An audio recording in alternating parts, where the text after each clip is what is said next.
Look, I opened this jar of rotten baby food, and well, a butterfly came out. And the comedian usually is an artist, and they're the worst enemy. Sabotage themselves, and are morose and sulk.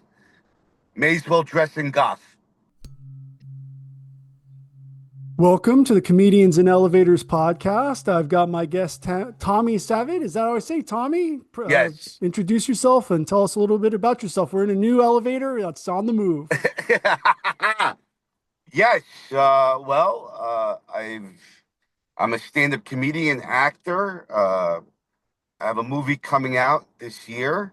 It's in post-production right now. I was casting, and I do stand-up comedy. I perform all over. I do clubs, casinos. I do cruise ships. I've had residencies in Vegas, and I've won many national comedy competitions. Very cool. Very cool, Tommy. Well, you ready to get started? Yes. Listen, to my regular listeners, I know you don't like when at the beginning of these conversations I ask you to subscribe. None of us like it. I don't like saying it. I don't like it being in here. But it's frustrating. You know what else is frustrating? It's also frustrating when I look in the back end of the YouTube channel and I see that 56% of you that watch frequently haven't yet subscribed. And I know this because I see it in the comments section. You say things like, I didn't know I didn't subscribe. And that's actually what fuels the show. Basically, it's like you're making a donation to the show. So that's why I ask all the time, because it enables us to build and build and build. And we're going for the long term here. Hit the subscribe button and we'll continue to build this show for you. That's my promise. Thank you to all you guys that do subscribe. It means the world to me. All right, so the whole point of the podcast is to compare and contrast the comic versus the comedian. And I define the comic as any person telling funny jokes versus the comedian who's a funny person telling any jokes. So Tommy, would you agree that you start as a comic and evolve into a comedian? Yes, because the comedian is when you find your voice. So it's not just jokes. So a comic is looking for his voice. Not necessarily. Some who write just... No, actually, a lot of comics become writers. Mm-hmm. You know, but when you're a comedian, you have a point of view, usually, and you have a persona. And your persona could be who you are. You just realize who you are. Got it. Well, that rolls into the first question, which is about the role of persona in comedy. So how much of the comedian's voice is a character versus the real self? Well, I think anyone that is a comedian is doing an exaggerated form of themselves. And on a higher extreme would be the character comedians. Right. So, yeah. So the essence is there, and it's just a matter. Now you're doing a show, so doing a show is not a natural setting. It's not a normal condition to stand up in front of strangers and make them laugh. So it's a unnatural situation. So hence, you raise up the stakes on your stage set to captivate the audience. And so the kernel is there. The essence is you. Otherwise, it wouldn't fly. If there's no authenticity,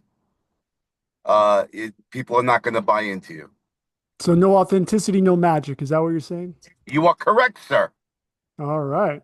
All right. So how about punching up versus punching down? So where do comics versus comedians stand on this? And let me put it in some historical context. Did a jealous medieval prince become the first comedian by killing the court jester? That's a possibility. But as for punching up and punching down, I think that's subjective. I don't think there is everything is cyclical. You know, what is considered down, changes over time. And I think that depends on the time gap you're in, the era you're in. And I don't think there are no rules to comedy. There are no rules. How's that? Okay. Because How? that this punching up and punching down is fabricated. Because Okay. you know, it depends on the taste of your audience. All right. All right. So, how about cultural translation of comedy? So, how do jokes that work in one country bomb in another? Well, listen, if once again, I've never been to Bangladesh, but if I do Target jokes and they don't have, and I don't know if they have a Target, I've never been there, but for my hypothetical, they wouldn't know what you're talking about. So there are things that other countries may not share, other cultures are not aware of. So you would lose the ability of the other culture to understand what you're doing. Okay. So, then how does the Beady, beady, silence when beady, your beady. joke doesn't land hurt? Physically, emotionally, morally, or spiritually? So I think silence is power. I think Okay. you have to make silence your friend. Silence is very controlling. If you're comfortable in the silence, you have all the power. So I feel a top comedian is unfazed by silence and actually works with it, works with the shadow forces to even make it even. Because if you do make that turnaround, ever more explosive, the audience is going to laugh. I like it. I like it. So are comics more universal while comedians are more culturally specific? Not necessarily. Once you know, if I wasn't clear, I think a comedian just the difference between the comic and the comedian is a comic just tells jokes with there's no point of view, Right. where a comedian has a point of view. Okay. So, no, I agree with that 100%. So, how about crowd work versus crafted work? So, if comics riff like influencers in the comments section and comedians perform like in reaction videos, where's the sweet spot? Well, listen, I think it's good to have everything in your arsenal. However, I would lean toward the material comedian because you have a stronger armory. Hmm. Because if you have crowd work and you don't have material to fall back on, you're dead. Unlike the other way, where your material's not going, but you can shift it to crowd work and then try to bring them back into the material or adapt or adjust. So, and I think when it comes to crowd work, you should be a master of it. I mean, if you're going to do it on uh, a regular level or that's going to be your mainstay, you have to be, I think, one of the best, like a top notch. Because mediocre crowd work is unimpressive, and very few are that naturally talented that could just go up on stage and just riff and explode and clever. And I mean, that's you're born genetically with that. Those are prodigies.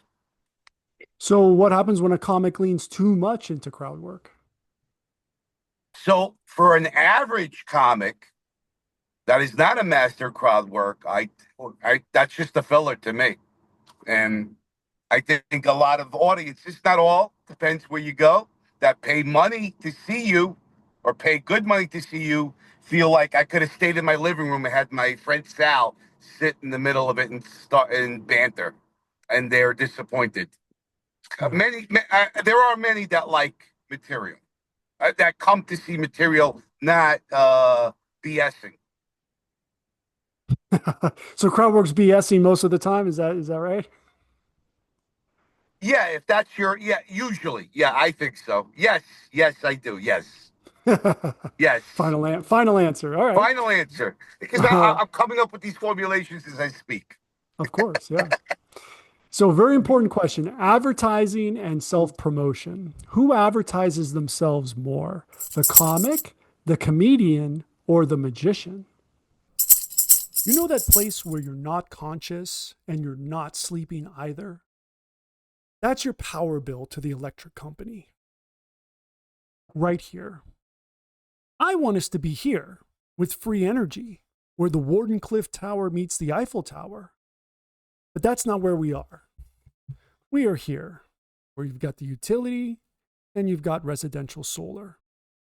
Between these two, we know which one saves you money. This is where we can go in the meantime. But this is where I want us to be now, and this can be done now. So let me deputize you to represent DOSE, Department of Solar Efficiency, and let's get on the podcast and get the message out today. See you soon.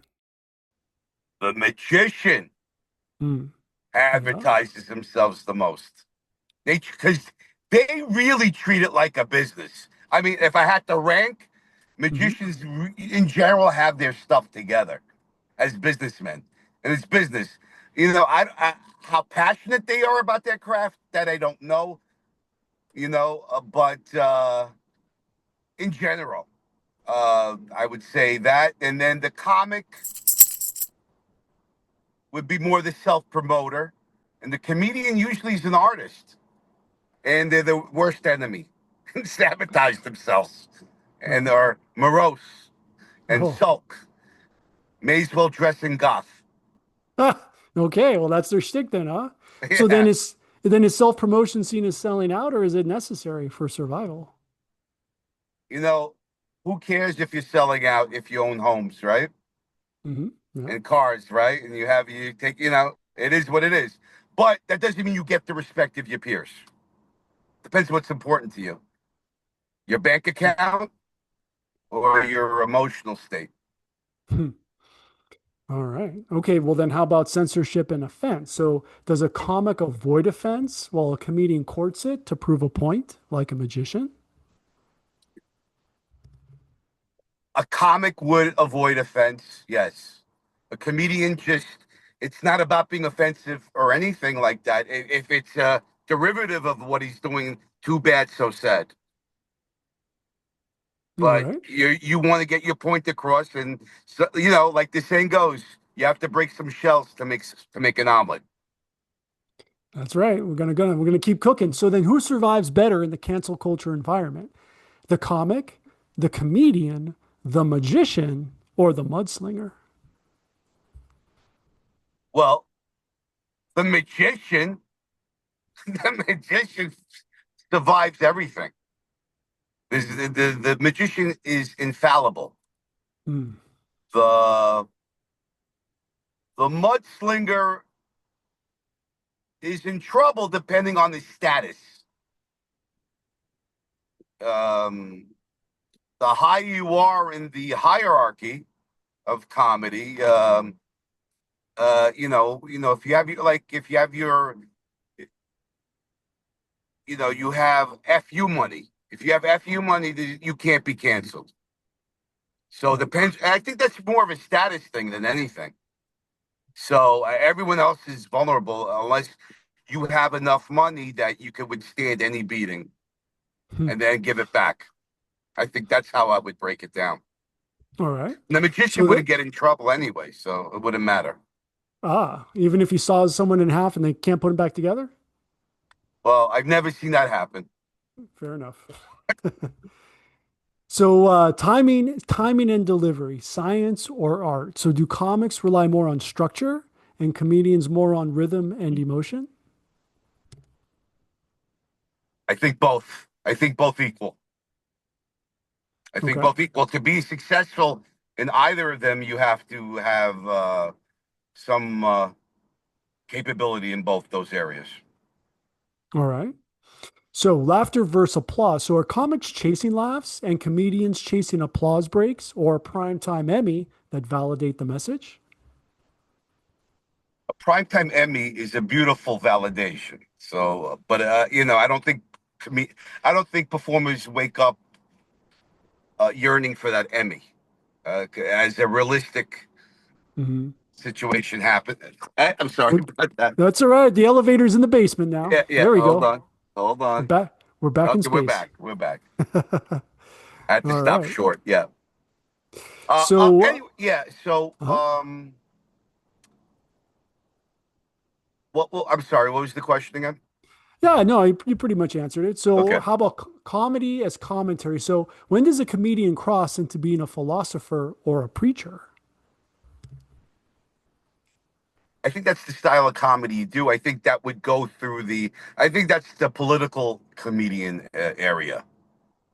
Okay. I don't, otherwise, in other genres of comedy, I don't see any preaching going on. All right. Usually. Yeah, I think if you're the political type. So, is that good or does it dilute the humor? No, there's audiences for that. Yeah. No, it's your audience. Everyone caters to their niche. Yeah, Some are that's for more sure. mainstream than others, but that's your prerogative. All right. So, Tommy, you ready to enter the multiverse? Let's do it. All right. So, board game, Zoomcast, play versus performance. If comedy were a board game Zoomcast, are you competing as the colorist, adding tone, mood, and shading, or the Foley artist, building punchlines with soundscapes and timing? The latter. Okay. So, then does comedy work better when it's painted vividly or when it's orchestrated sonically?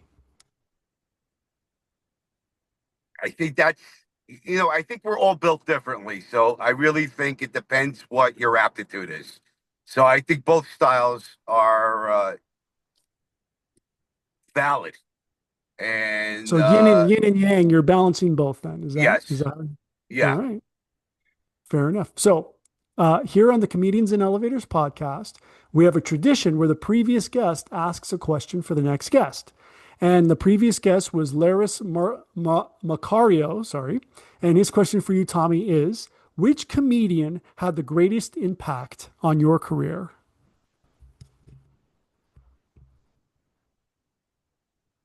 Steve Martin. Steve Martin? Yeah. All right. I loved his original, clever, innovative, different style, risk taking, pioneer. Nice. Respect, He had the respect respect. of his peers as well. I don't know. No, actually, a lot of his peers. I mean, I've read a lot of books. A lot of his peers didn't respect him because Hmm. he wasn't doing not because he wasn't doing what they were doing, or they didn't get it. And His I peers didn't get respect it. Huh. who His peers didn't know what was going on. some peers didn't know. Yeah, some. All right. All right. So, last question. Legacy. Who gets remembered? Will the comics Type 5 survive time, or will the comedian's cultural point of view be more timeless?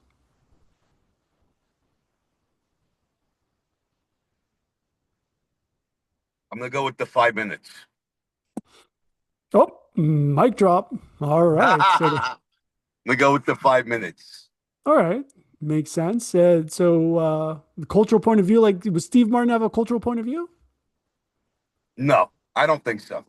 Okay. So he would be on the Type 5, I guess. Is that Yeah, right? I don't think. I mean, I can't speak for him, but yeah, I would go with the Type 5 All right. All right. Well, Tommy, where can everybody find you online? at TommyLama.com. All right. Very cool. Well, Tommy, thank you so much for being my guest. And for everyone, please like and subscribe, and we will see you in the next one. Take care, buddy. If you're interested in too much information like in the network state or Mantipus the chicken shit, check out this video. Or is it this one right here? Well, either way. Lizard.